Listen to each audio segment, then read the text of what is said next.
Hey YouTube friends, so glad to see you today. I am in the upstairs kitchen with my original KitchenAid, and we've got something special to share with you.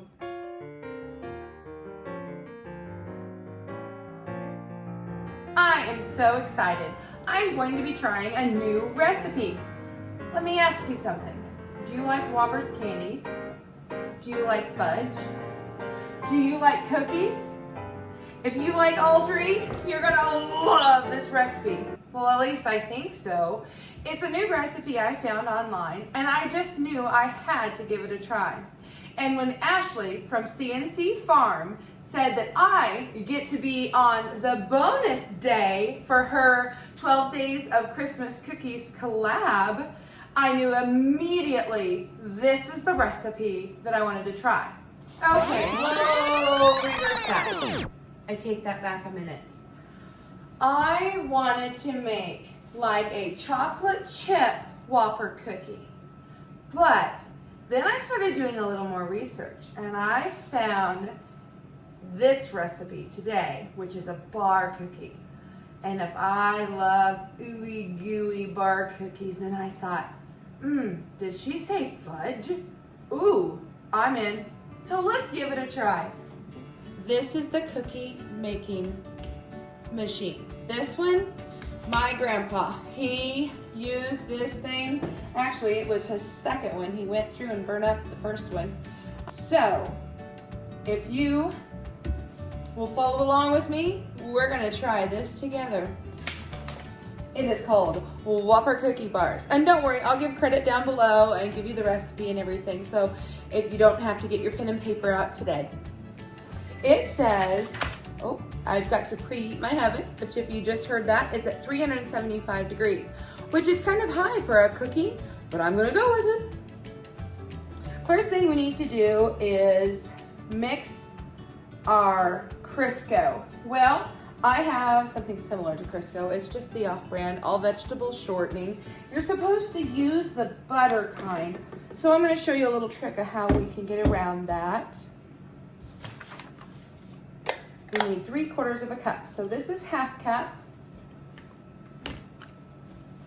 So I will take one of these and then half of one of these to get my 3/4.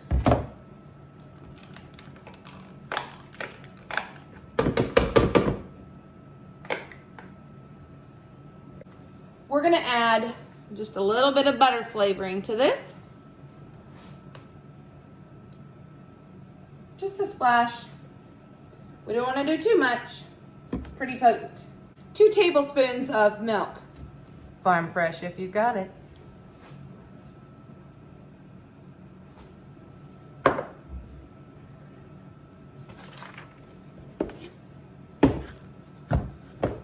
One and 1/3 cup of packed brown sugar. So let's start with our 1/3 of a cup.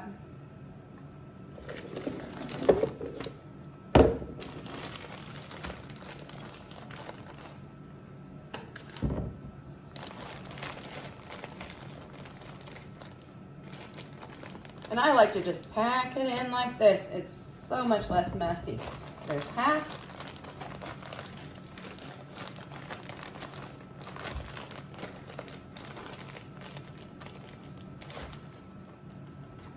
And 1. I keep these inside each of my containers. Just makes it so much easier when I go to measure that I have the measuring cup right there handy to go. We need to beat this first. I'm gonna put on the paddle with the wiping blade on it. It just kind of keeps things cleaner. Lock it in and let it mix for a little bit. Next, we need 1 large egg. You want to go ahead and crack it. You never know when you get a bad egg, but it also makes it a lot easier if you happen to get the shell in there.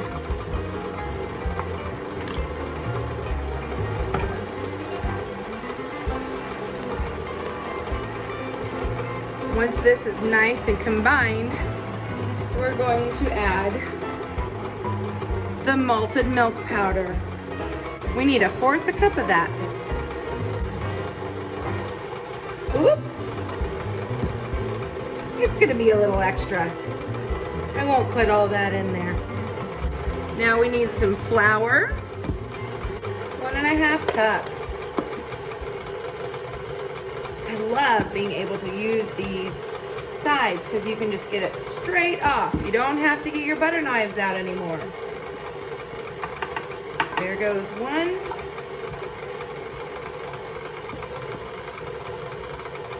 And 1/2. Go nice and slow, otherwise it'll poof up on you. 1/2 teaspoon of salt. And our last ingredient, we need 3/4 teaspoon of that. And I'm just gonna try to kind of show you here. I'm tapping it in nice and slow because nobody wants a bitter bite of that. We're gonna let that mix for a second here. Oh,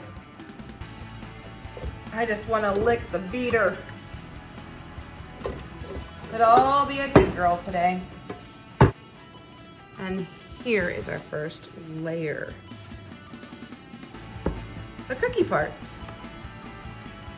And now I'm just going to spread this out and press it into the bottom of my pan. You know what? I like to use my hand. I'm gonna treat this as if it was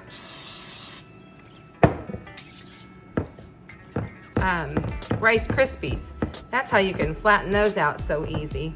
And look, it's not sticking. Of course, you want to make sure your hands are good and clean first. Sometimes those sticky recipes, this trick just works so well.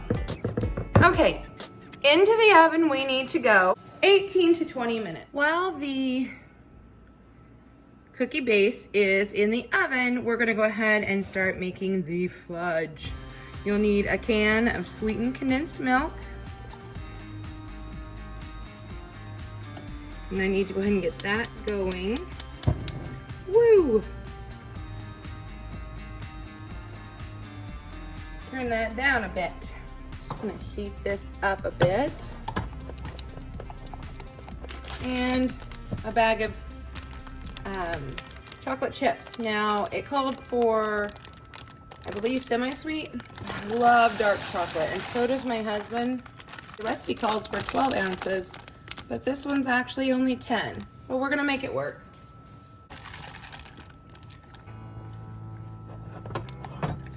Some of our older recipes just are not the same because things get packaged differently now.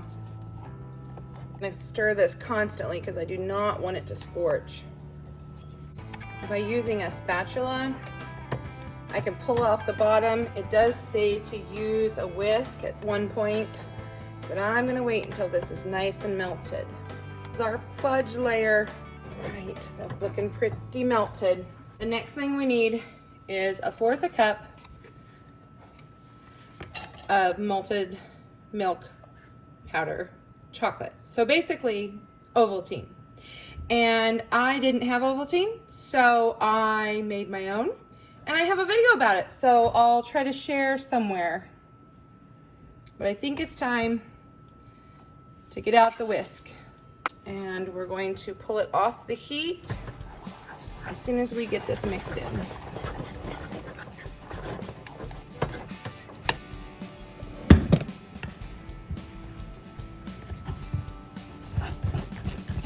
Now, I know with fudge, you don't want to over stir it, and I didn't want to overheat it, so I wanted to take it off the stove. But I'm going to go ahead and stir it up real good. But boy, that's a nice, thick fudge sauce. One last thing we need to do, though, before the cookies finish baking, is to take our malted milk balls and smash them. And the recipe said to put a cutting board down, put them in a plastic bag, and hit them a few times with a pan. Usually, I use a rolling, just a rolling pin on the counter. But we're gonna give this a try because it sounds so fun. Yeah, that is fun.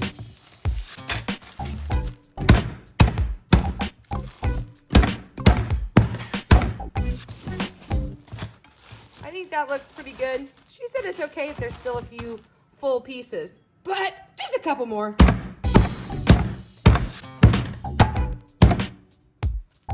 Boy, if you're mad, that's a good way to get out your aggression. And now, carefully, I don't want to touch the pan because it is extremely hot. But I'm going to start kind of dolloping this fudge on there so that we can spread it on. I was really surprised how much the cookie dough puffed up. And then, as you can see, it's just really starting to sink.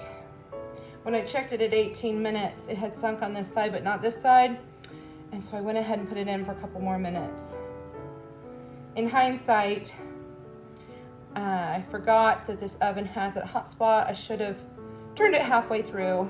We're doing this together for the first time, so I don't know if this is the way you're supposed to do it. It does not say to dollop it on. It just kind of reminds me of frosting a cake where you can't put it all in one place. Like the cake, it'll take part of the layer off, and I don't want the cookie to come up. So I just feel like if I could kind of disperse it a little before I try to spread it, that it might work better. I don't know. And now I'm just gonna gently see if I can't start spreading it. There we go.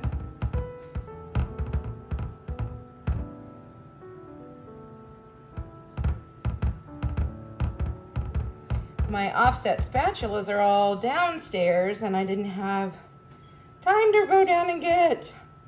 I didn't want this to set up too quickly, so we're just gonna see if this will work, and I think it will. Gotta push it to the edge because everybody wants some on their bite. And it kind of makes a little, it indents like a little cup to kind of hold it all in. I like that. The next step is just to put the Whoppers on there. Kind of spread those out nice and, again, all the way to the edge. Some of the dusty stuff out to the edge and the other stuff in the middle. And you just kind of press it down in there.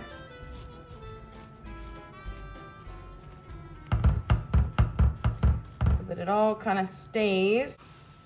So next we just let this pan cool nicely, and then we put it in the fridge for 2 hours to overnight. But I want to know what this fudge tastes like. And there just happens to be a little bit left.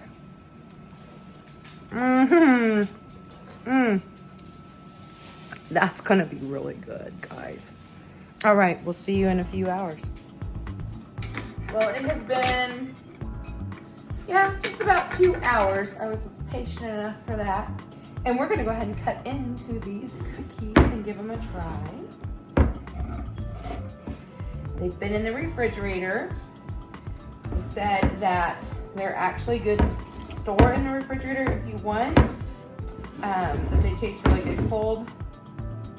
Kind of hard to cut. Now I don't know if it's just the way I'm doing this or what. Let's give it a try. Cut this again. Don't need a very big piece. Let's bring the end close here so you can see the cookie layer, the fudge layer, and all those Whoppers. Cut a small piece off. And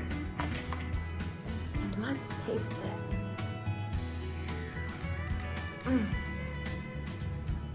Okay. Let me have a moment. I had really high expectations for this cookie.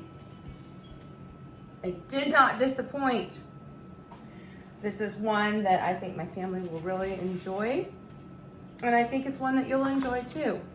Thank you so much for trying this new recipe with me today. I had a lot of fun.